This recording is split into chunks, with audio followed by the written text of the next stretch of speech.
Bonjour, je vous propose ma réflexion et méditation pour le 28 janvier 2026, élaborée spécifiquement à partir des textes liturgiques du jour.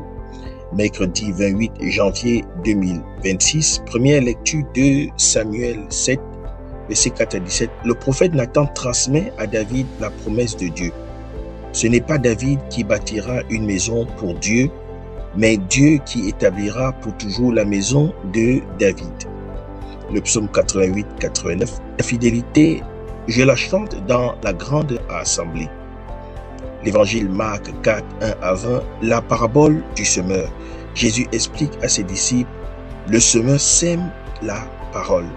J'ai intitulé mon partage « Accueillir la parole pour bâtir l'œuvre durable ». Les textes de ce jour nous parlent de promesses, de fécondité et de fondation. En contrepoint des ambitions humaines, il nous rappelle que l'œuvre durable, tant personnelle que professionnelle, repose sur notre capacité à accueillir une parole qui vient d'ailleurs et à la laisser porter du fruit. Le roi David projette de bâtir un temple pour Dieu. La réponse par la bouche du prophète Nathan est inattendue.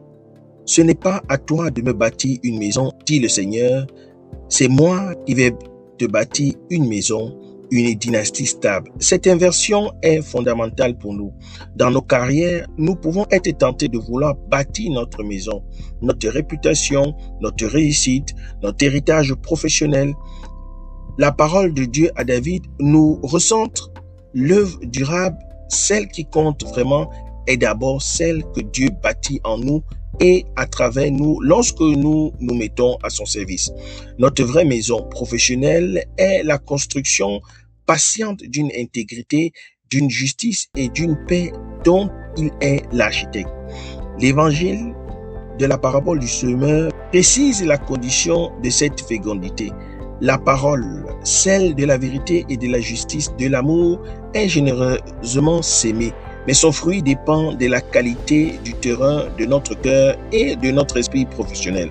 Sommes-nous un chemin dur où la parole de l'éthique glisse sans pénétrer face à la routine, un terrain pierreux où les beaux idéaux lèvent vite mais se dessèchent au premier défi, faute de racines profondes, un terrain envahi par les ronces des soucis, de l'ambition dévorante ou du cynisme qui étouffe la délicate plante de la justice? Ou sommes-nous la bonne terre qui, par un travail intérieur constant, écoute, réflexion, prière, permet à cette parole de prendre racine, de résister aux épreuves et de porter du fruit en acte de droiture, de courage et de paix? Ainsi, nos deux mains sont mobilisées. L'une à l'écoute de la promesse comme David reçoit et s'appuie sur la fondation que Dieu veut bâtir. L'autre à l'image du bon terrain qui travaille à préparer son propre cœur pour que la semence de la parole y trouve un accueil profond et fécond. Puissions-nous, en ce jour, accepter de ne pas être les seuls architectes de notre œuvre, mais de collaborer à celle que Dieu veut construire à travers nous. Et travaillons à être une bonne terre où la semence de la vérité et du droit puisse porter du fruit en abondance dans notre vie professionnelle. C'est mon souhait, ma prière pour vous tous et pour moi-même. Merci d'avoir écouté. Bonne journée à tous et à toutes. Je suis la terre du Christ. Soyez des terres fécondes du Christ dans vos différents milieux de vie professionnels, les hommes de loi et assimilés en particulier.